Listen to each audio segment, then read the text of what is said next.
بسم اللہ الرحمن الرحیم۔ دور حاضر میں سرمایہ داری کے نظاماتی انہدام یعنی انقلاب کا تصور کرنا ایک مشکل کام ہے،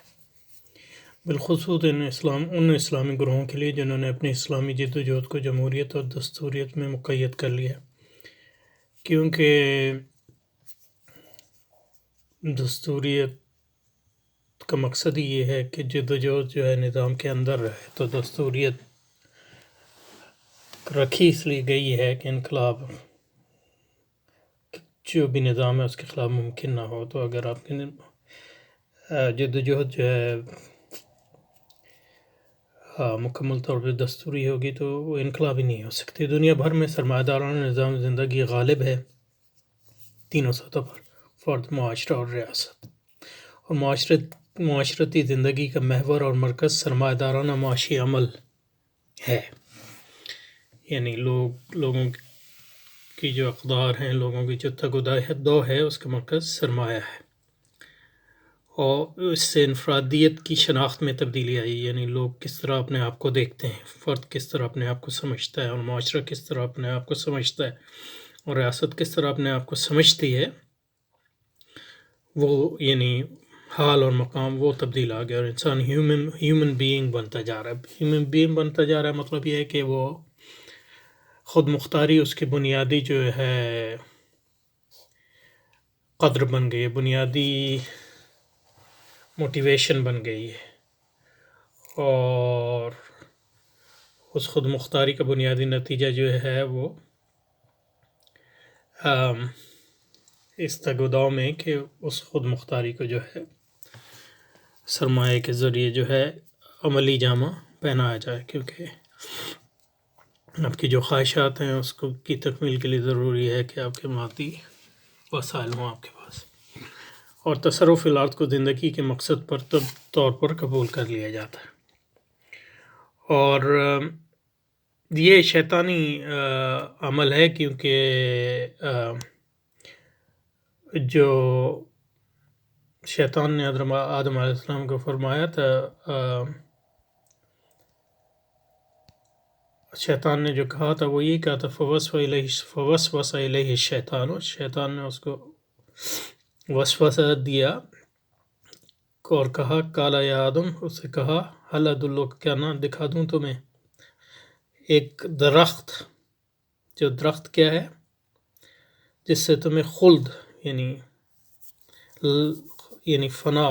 بقا حاصل ہوگا، یعنی فنا سے اوپر اٹھ جاؤ گے، یعنی انسانیت سے اوپر اٹھ جاؤ گے، یہ خود مختاری ہے۔ اور ملک لا یبلا، ایسا ملک اور ایسی اقتدار اور ایسی زندگی جو کبھی ختم نہیں ہوگی۔ تو یہی دو چیزیں جو ہے انسان کو اور یہی جو ہے سرمایہ داری کا بھی مقصد ہے کہ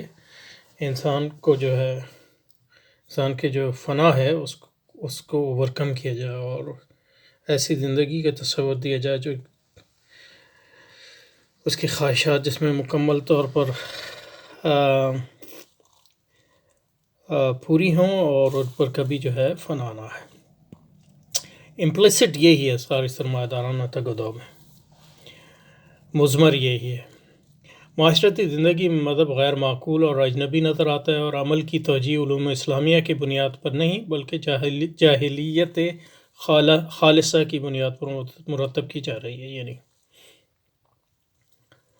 سوشل اور دوسری سائنس۔ معاشرہ سیکولر ہوتا جا رہا ہے، اور مذہبی جماعتوں پر سیکولر معاشرتی دباؤ ہے کہ وہ اسلام کی ایک سیکولر تشریح کریں، یعنی کہیں کہ اسلام بھی انہی مفادات کے حصول کا ذریعہ ہے جو لوگ حاصل کرنا چاہتے ہیں، اور ایک سیکولر جواز مرتب کرے۔ جمہوری دستوری اسلامی جماعتیں سیکولرزم کی اسلام کاری کا جواز دینے پر مجبور ہوتی جا رہی ہیں، وہ خود سیکولرزم کا شکار ہیں، اور مذہبی حلقوں سے ان کی دوری مستقل بڑھتی جا رہی ہے، یعنی اسلامی جماعتوں کی۔ اسلامک اکنامک سرمایہ دارانہ نظام کو تقویت پہنچانے والی نظریاتی معذرت خواہی ہے، یعنی وہ سرمایہ دارانہ بنیادی اقدار کو چیلنج نہیں کرتی بلکہ ان کو حاصل کرنے کا ایک متوازن طریقہ بتاتی ہے، اور اس معذرت خواہی کی بنیاد پر پالیسی سازی کر کے سرمایہ داری کو کمزور نہیں کیا جا سکتا۔ ایک طاقتور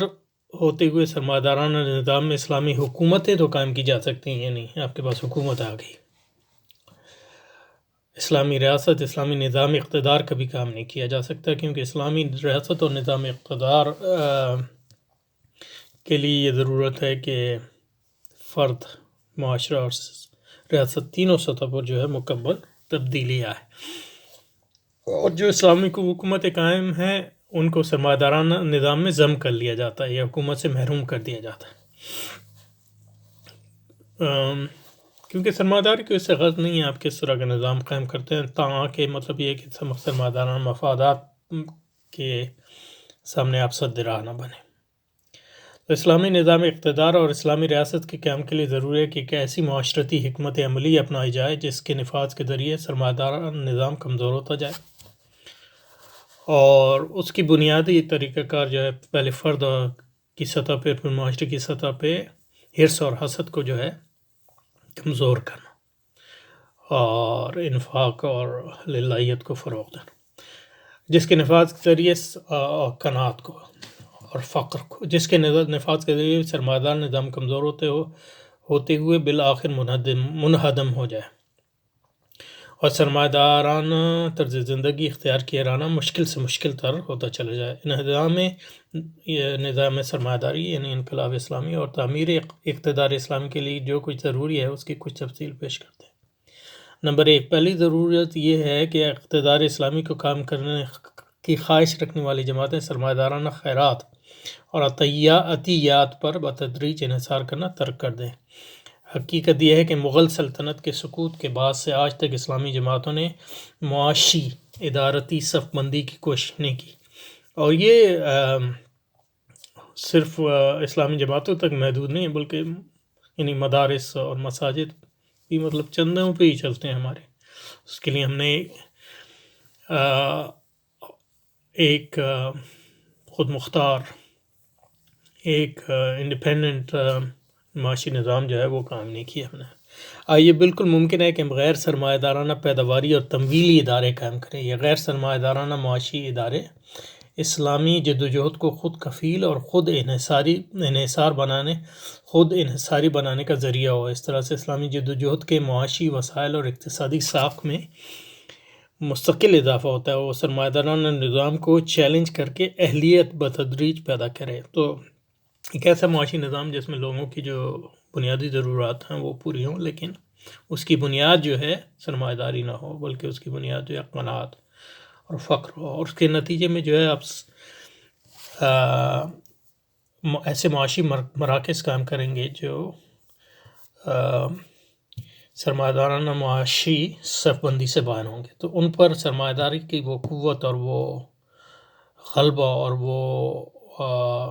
صلاحیت کہ ان کو استعمال کر سکیں کم سے کم ہوتی چلی جاتی ہے۔ بیشتر مسلم ممالک میں اور بالخصوص پاکستان میں غیر سرمایہ دارانہ معاشی ادارتی صف بندی کے مواقع وافر ہیں۔ پاکستان میں بیشتر کاروباروں کا تعلق سود کے بازار سے ہے، نہ سٹے کے بازار سے۔ صرف 10% پاکستانیوں کی بینکوں میں کھاتے ہیں، پھر بیشتر کاروبار کی پشت پر برادریوں کا نظام تحفظ موجود ہے۔ صوفہ اکرام کی محنت کے نتیجے میں برادری کی اور قبائلی زندگی میں اسلامی اقدار پیوست ہیں۔ بازار اور قبائلی زندگی کو اسلامی جدوجہد کا پشتباں بنانا ایک ممکن کام ہے۔ لیکن رسول اکرم صلی اللہ علیہ وسلم نے بھی قبائل اور برادری کی بنیاد پہ جو ہے اپنی دعوت مکے میں دی، اور جب آپ کو شیب ابی طالب میں آپ کا بائیک آؤٹ کیا گیا تو اس میں صرف مسلمان شامل نہیں تھے، بلکہ آپ کی پوری برادری اور جو ان کے جو حلیف تھے وہ بھی شامل تھے۔ تو بازار اور قبائلی زندگی کو اسلامی جدوجہد کا پشتباں بنانا ایک ممکن کام ہے، اور یہ کارنامہ علماء ایران نے کر دکھایا اور بازاروں اور برادریوں کی طاقت کو صف بند کرنے میں ہی اسلامی انقلاب برپا کیا۔ پاکستان اور کئی دیگر مسلم ممالک میں اس نوعیت کے انہدام سرمایہ داری کی عوامی معاشی جدوجہد برپا کرنا ممکن ہے۔ نمبر 3، عراق، افغانستان، شام، مالی، نائجیریا، یمن کے مسلم ممالک میں مجاہدین اسلام نے سرمایہ دارانہ اقتدار کو معطل کر دیا ہے اور علاقائی سطح پر اسلامی اقتدار قائم کر دیا ہے۔ تاریخ سے ثابت ہوتا ہے کہ سرمایہ دارانہ نظام عموماً حالت جنگ میں ہی معطل ہوتا ہے، بالخصوص ایسی جنگ میں جو غیر روایتی ہو۔ 2001 سے جاری ہونے والی اس جنگ میں کہیں بھی امریکی استعمار مجاہدین اسلام کی قائم کردہ ریاست کو ختم کرنے میں کامیاب نہیں ہوا، اور مجاہدین اسلام کی ایک ایسی سپلائی لائن بنانے میں جو پوری دنیا میں مسلم ممالک میں بھی اور امریکہ اور یورپ میں پھیلی ہوئی ہو، اسلامی جماعتوں کی معاشی خود انحصاریت کو فروغ دینے میں اہم کردار ادا کر سکتی ہے۔ لیکن اس نوعیت کے اقدامات صرف اس وقت ممکن ہو سکتے ہیں جب اسلامی جماعتیں انہدام نظام میں سرمایہ داری کا عزم کریں، لیکن اسلامک اکنامکس اسلامی جماعتوں کو اس قسم کا عزم کرنے سے بعد رکھنے کی ایک کوشش ہے، کیونکہ جب تک اسلامک اکنامی موجود ہے آپ متبادل اسلامی نظام جو ہے، معاشی نظام جو ہے وہ قائم نہیں کر سکتے۔ اس لیے اسے سعودی عرب، IMF، خلیجی ریاستیں اور مسلم جمہوری حکمران فروغ دیتے رہتے ہیں۔ ان کو امید ہے کہ ان تعلیمات کو قبول کر کے اسلامی جماعتیں سرمایہ دارانہ نظام میں ضم ہو جائیں گی اور اس کو ناگزیر سمجھ کر اپنے آپ کو سیکولر نظام میں سمو لیں گے۔ تو یہ اس پہ